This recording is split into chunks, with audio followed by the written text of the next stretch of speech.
nos van a decir que sí o sí tenemos que aprender determinados textos y determinada bibliografía y cantidad de bibliografía que sí o sí el docente debería saber, porque el docente es el dueño del conocimiento, muchachos. Y eso muchas veces se vino a quedar, es como que no, era imposible que nosotros podamos equivocarnos frente a una clase, ¿sí? Y totalmente pagado de nuestra realidad, porque en realidad nunca se termina de saber todo. Ahora, como crítica al pensamiento positivista, surge el pensamiento pedagógico socialista, que es propio de una experiencia en un contexto determinado, ¿sí? De que de que se toman cosas del pensamiento socialista para la organización de otros modelos educativos, incluso en la actualidad se toman cosas de este modelo educativo, ¿sí?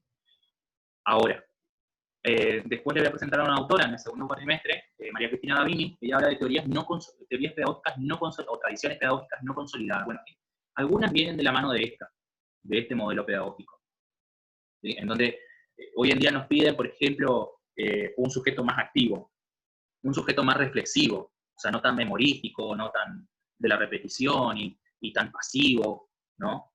Nos piden que sean, como cuando leyeron Frankenstein Educador, ¿no? Una propia creación de sí mismos. Bueno, ¿cómo se hace eso? Yo sigo dictando en clase, yo sigo exponiendo mi teoría acá como un loco y ustedes escuchando como sujetos pasivos. Nunca van a ser artífices de su propia historia educativa si ustedes no se arriesgan, digamos, a investigar y a decir, a ver, profesor, eso no quiere decir, esto usted está mal, me parece que esto también podemos aportar, digamos. Ahí se está construyendo algo.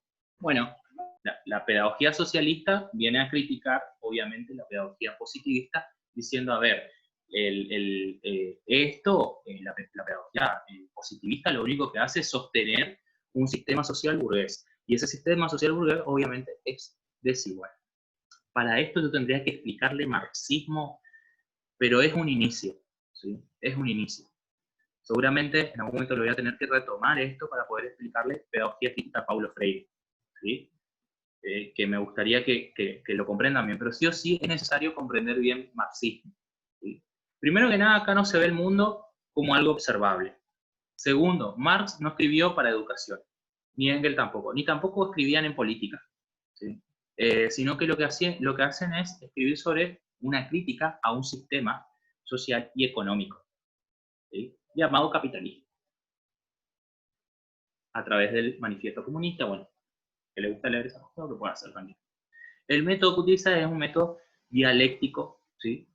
O materialista, y la filosofía es materialismo histórico. O sea que si en el positivismo nosotros vemos el progreso, algo lineal, que el conocimiento es algo lineal, que se obtiene a través de la búsqueda del dato, que se obtiene a través de la empiria, de los hechos observables, ¿sí? Como que el hombre está acá y mañana sabe algo más y evoluciona, ¿sí? Progresa, todo lo que sostiene el positivismo. El materialismo o la dialéctica lo que dice es que el hombre aprende en constante conflicto y dinamismo, ¿sí? Como una espiral. Yo le explicaba a otros estudiantes la vez pasada para entender un poco la dialéctica, cuando se hace la crítica, ¿no es cierto? No importa lo que haya pasado desde la existencia de la humanidad hasta ahora, lo pongo así, ¿sí? Evolucionamos en infraestructura, en tecnología, en derechos, en las formas de nuestras relaciones y todo, ¿sí? Tenemos distintos tipos de gobiernos, democracias, no democracias, pero la pobreza nunca se fue, ¿sí? Matar a una mujer nunca desapareció, ¿tá? Violaciones nunca terminó, ¿sí?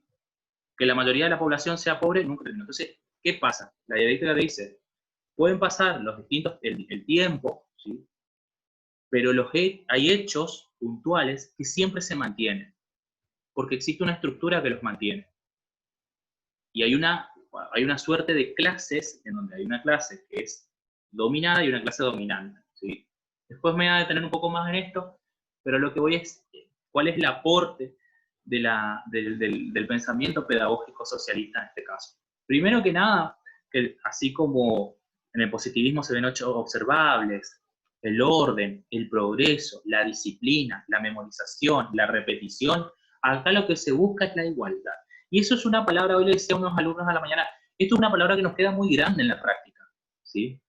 Obviamente que el término es marxista, para Rusia, en la modernidad, estábamos hablando de igualdad de clases. Imagínense si yo tengo que hablar de igualdad en la escuela pública, ¿no? Uno dice, ah, no, la escuela pública es una escuela igual para todos, ¿sí? Pero el igual para todos en términos positivistas es homogenización. Y el igual para todos en términos socialistas no es homogenización, es atender la diversidad justamente. ¿Sí? Él entiende, se entiende desde la pedagogía socialista, es que la escuela pública es capitalista, ¿sí? Y reproduce desigualdad, básicamente. ¿Ah? Ustedes todos se pueden sentar de la misma forma, todos pueden tener los mismos lápices, que no va a pasar, ¿sí? Pero hay gente que tiene 10, hay gente que tiene 1. ¿Sí? A los buenos los reconocemos por donde se sientan, a los malos los reconocemos por donde se sientan, ¿sí? Los que más hacen ruido de un lado, los que menos hacen ruido del otro lado. Esto es muy básico lo que le estoy diciendo, ¿no? Pero hay otras que son mucho más peores, digamos. La cuestión de por qué determinados estudiantes deben asumir, por ejemplo, un premio como la bandera, ¿sí? El cuadro de honor, ¿no? Entonces, son formas de reproducción desigual, digamos, porque en realidad lo que yo estoy buscando son cosas que yo puedo observar. Se saca 10, no se saca 10. Hizo la tarea que yo le dije que haga de esta manera, se saca 10. Si no lo hizo de esta manera, no se saca el 10. ¿Sí? Por eso para nosotros la nota es muy importante. En términos de la pedagogía socialista, eso no forma más que la competencia entre clases, ¿sí? Que reproduce desigualdad, ¿sí? Y genera a su vez violencia. ¿Tá?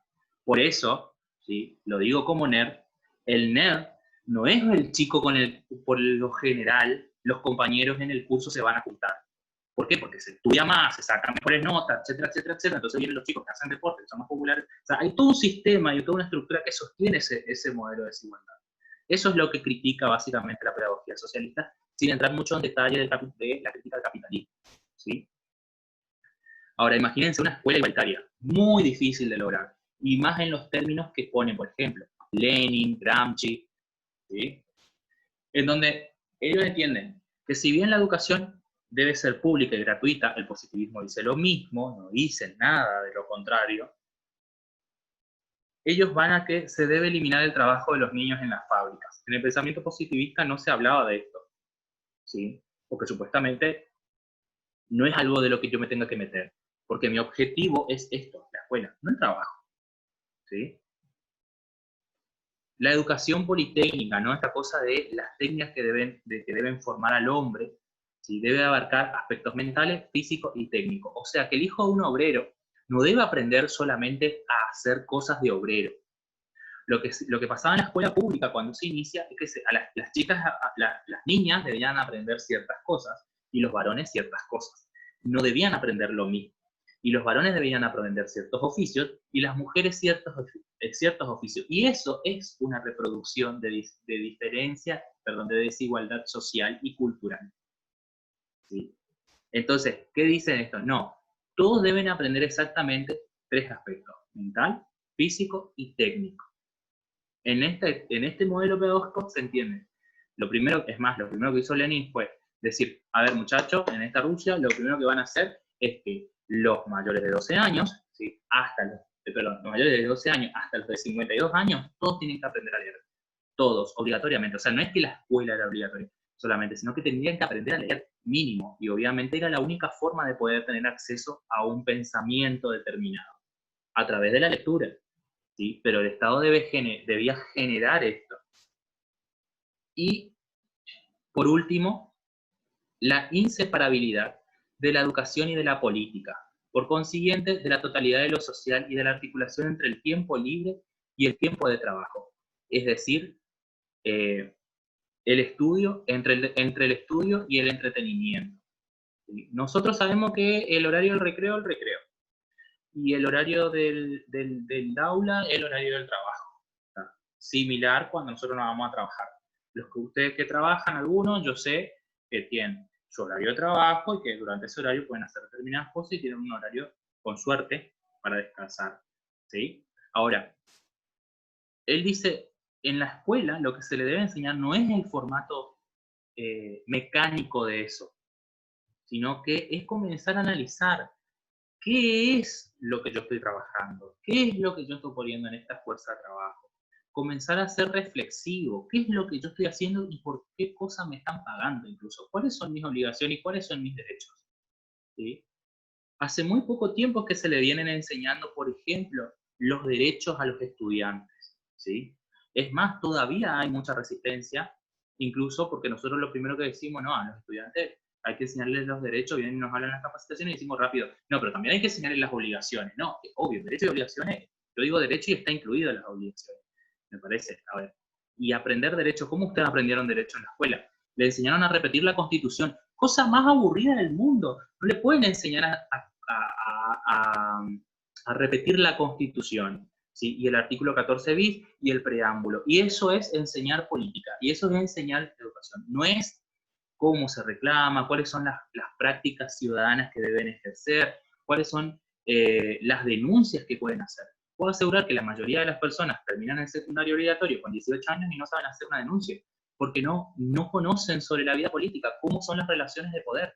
Entonces, obviamente, una población que no conoce sobre la educación de poder, sobre las relaciones de poder, es una educación en donde tenemos sujetos mucho más oprimidos que sujetos más activos, que es lo que buscaba este tipo de pedagogía.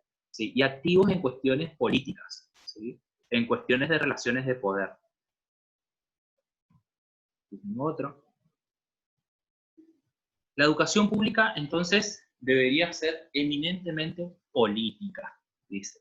Totalmente distinto a esta cosa de enseñar solamente enciclopedismo, técnicas, ciencia, ¿sí? Sino también tenía que haber un espacio en donde se pudiera discutir sobre política. Y cuando hablamos de esto, esta es la parte difícil con la que siempre va a chocar, sobre todo porque nosotros estamos acostumbrados a un modelo, es por ejemplo, que la escuela debe anular la obligatoriedad de un idioma. Imagínense de que ustedes pueden aprender en la escuela en el idioma de su comunidad, de su colectividad. Imagínense eso. Muy utópico para nuestro momento. No sé si imposible, pero es difícil, ¿sí? Pero no le estoy imponiendo yo una lengua. El Estado no le impone una lengua. Dice, bueno, respetemos las culturas y entonces todas las lenguas pueden. Entonces vos podés aprender la misma matemática que están aprendiendo todos en distintos idiomas, ¿sí? O en el idioma que es propio de tu comunidad, respetando, ¿no es cierto? Hay varios principios de eso que son muy difíciles, ¿cierto? La distribución gratuita de alimentos, ropa y material escolar. El Estado debe hacerse cargo, ¿sí? No de la educación de palabra, de ponerte un edificio, sillas, pizarrón y una persona que te enseñe, sino de generar condiciones de que vos puedas llegar a la escuela, estudiar, irte a tu casa y no tener problemas para volver a estudiar. Y para eso necesitas ropa, alimento, condiciones materiales, ¿sí? Lo mismo el trabajador, porque en términos del manifiesto comunista no se le paga la fuerza de trabajo. A nosotros nos pagan un sueldo y con ese sueldo nosotros pagamos nuestra ropa, nuestra comida para ir a trabajar. O sea, nos pagan para sobrevivir al trabajo. No te pagan para mantenerte, en definitiva, sino para mantener el trabajo. Esa es la crítica, ¿no es cierto?, marxista. Ahora, esto pasado a términos educativos. Otra cuestión es la obtención del poder central de toda intervención en programas escolares y selección del personal. ¿Qué quiere decir esto? Que cada institución educativa puede generar su propio programa escolar. Si al BOP 85 no sé, de Puerto Iguazú le conviene enseñar estas materias, ¿sí? Porque esta comunidad de Puerto Iguazú es de una determinada manera y trabajan en esta determinada manera y hay facultades que pueden ayudar a la formación académica de esta manera, entonces esto se elige, este programa de clase. No es que viene de nación el programa, ni el modelo, ni el método. Cada institución genera su propio programa. Muy difícil. Lo peor de todo es la selección de personal. De ahí vienen todos los docentes, me cagan a palo por esto. Digamos, porque imagínense que alguien, la directora de la escuela, en nuestra cabeza, nuestro formato de pensamiento, nuestra forma, decida o defina quién va a trabajar en esa escuela. Ojo que pasa, pero en estos términos es que la comunidad educativa, padres, estudiantes, sobre todo estudiantes, ¿sí? Y los directivos deciden, votan quiénes son los que van a ser los profesores de esos estudiantes. O sea, es bastante utópico, pero es una postura de idea pedagógica muy interesante. La elección directa, bueno, acá está lo mismo, ¿cierto? La elección directa de profesores por la misma población y el derecho a destituir incluso a los que no desean, ¿sí? Cosa que cuando sucede hay toda una reglamentación que el Estado tiene como para esto. Y para ir finalizando un poco esta presentación, ¿sí? Otra de las posturas que tiene la pedagogía, el pensamiento pedagógico socialista, es que la escuela debe presentar una organización de enseñanza social en donde el papel del complejo sería entrenar al niño en el método dialéctico, no en el método de la repetición o la memorización, en el método dialéctico. Y eso solo se puede lograr en la medida en que él asimilara el método en la práctica, comprendiendo el sentido de su trabajo, y acá yo agrego, para su liberación, que es lo que después toma Paulo Freire para poder escribir Pedagogía de la Liberación, que es su obra, ¿no es cierto? O sea que lo que hay que enseñarle a las personas, en términos de esta idea pedagógica, es enseñarle a las personas cosas que le puedan servir para solucionar los problemas que tienen a su alrededor, en su contexto, ¿sí? Que sobre eso hay que también poner el ojo, no sobre solo la ciencia y la ciencia de una manera, sino para solucionar problemas propios. Fíjense con las lecturas lo que pasa cuando son niños, con qué libros aprenden a leer, con qué libros aprendemos a leer. Y cada vez pasa que no nos gustan menos capaz los libros, ¿sí? En vez de poder utilizar otro tipo de técnicas que tienen más que ver con nuestra propia historia, con nuestro propio contexto, con cosas que nosotros conocemos, ¿sí? A esto se refiere con un método de la práctica, ¿no? De la práctica real, del día a día, que es un poco lo que también está sucediendo ahora, si nos ponemos a analizar con algunos casos, ¿no? A los chicos del secundario, por lo general yo les digo, a ver chicos, vamos a trabajar tal tema vamos a trabajarlo de esta manera. Para esto yo quiero que busquen algo de su casa. En la casa van a tener tal y tal cosa. Lo que necesito es que hagan una observación sobre esas cosas. Y después me escriban una historia alrededor de eso. ¿Sí? Cuéntenme lo que hizo la hermana o el hermano, o el tío o el vecino sobre tal tema, sobre tal cosa. O sea, estamos todos pensando en función de lo que tiene en la casa. ¿Sí? Entonces, ¿para qué? Para justamente generar otro tipo de conocimiento más cercano a él. No algo tan exterior. A ver, no. Tenés que leer Los Tres Cerditos y no, que estaba no sé dónde, en qué país, y no tiene nada que ver consigo mismo, ¿sí? Lo mismo utilizar otros recursos que tienen que ver con lo más próximo que tienen esos sujetos, los juegos, por ejemplo.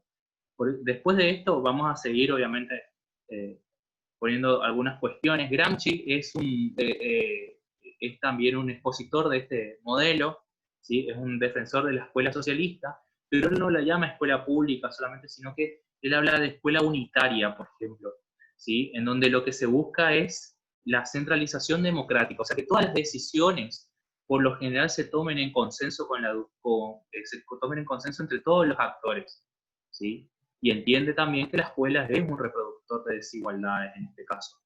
Cuando veamos un poco Bourdieu van a ver un poco mejor por qué se le llama reproducción social y reproducción desigual, ¿sí? Y por último les dejé otro ejemplo.